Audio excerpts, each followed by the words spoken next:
E agora, parceria com o Daniel Jardim. Tudo a ver com o festival, é um blues tocado de forma jazzística, né? Festival de Jazz e Blues.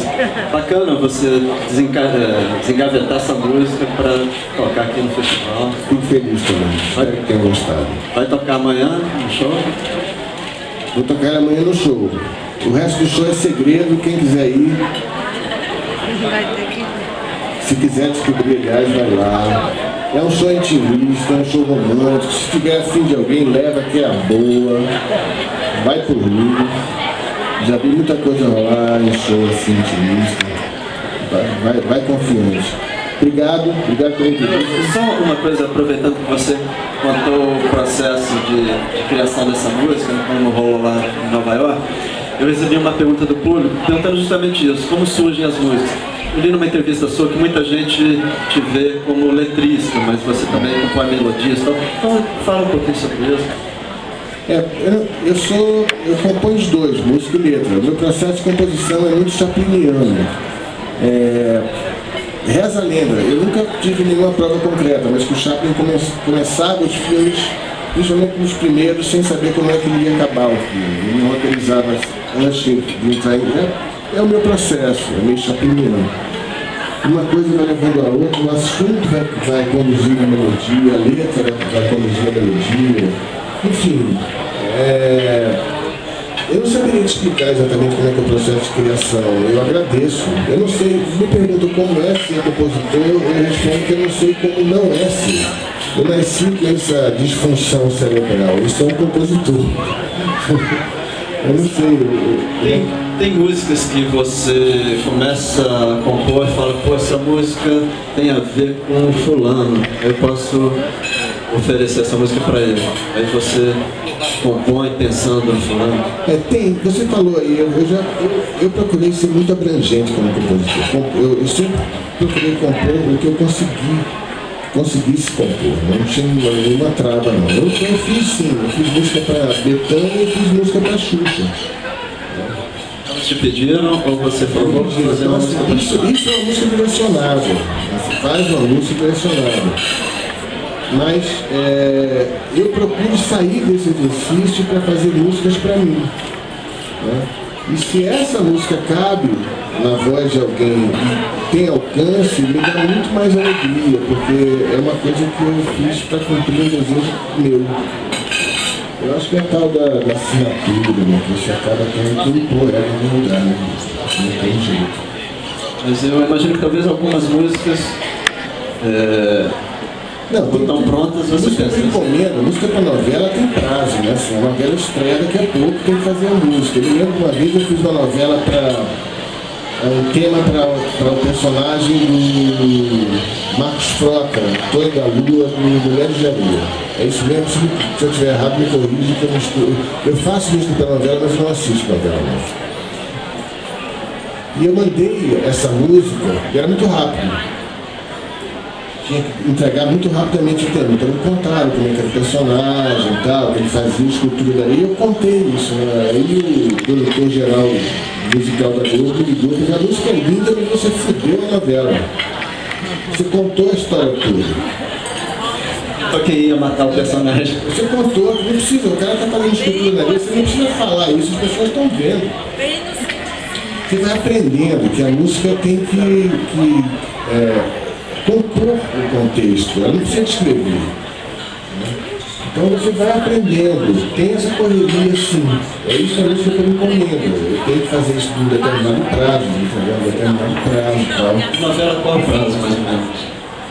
Olha, eu já terminei letra dentro do estúdio que o cara esperando para gravar. É uma apontada na sua cabeça, né? Assim. Te deram um prazo assim de uma semana, olha, daqui uma semana você tem que entregar uma... Isso é um ótimo prazo. Ótimo. Geralmente você faz para isso de ontem que a gente já entrou lá. Mas é gostoso, eu gosto de trabalhar sob pressão. Acaba sendo produtivo, você tem que trabalhar. Mas tem canções como a primeira que eu cantei hoje, Coisas que eu sei, ela saiu uma hora e pouco no meio de uma madrugada. Né? Era a minha observação de tudo que estava ao redor e tal. E aí depois eu recebi as redes sociais ajudaram a ter esse feedback. Eu recebi tanta coisa, tanta gente se identificando com a música, que eu fiquei super feliz de descobrir que existem milhões de malucos igual a mim. Se identificaram com a canção. Né? Isso é obra de arte, quando o público se identifica com o que você está falando. Eu acho que sim. Já teve alguma música assim, quando você terminou, você pensou, pô, essa música aqui seria legal pro Milton, eu vou mandar pro Milton. Porque o compositor, aquela coisa que a gente estava falando no início, você hoje já está no outro nível, né? Artistas como eles te pedem música. No começo, o compositor tem que ficar mandando fitinha. E em geral, é assim, o compositor quando é desconhecido, ele manda fita para um monte de música, joga a rede, né? Mas hoje, que você já tem... Eu tive uma experiência uma vez, eu estava louco para gravar uma coisa com a Simone, né?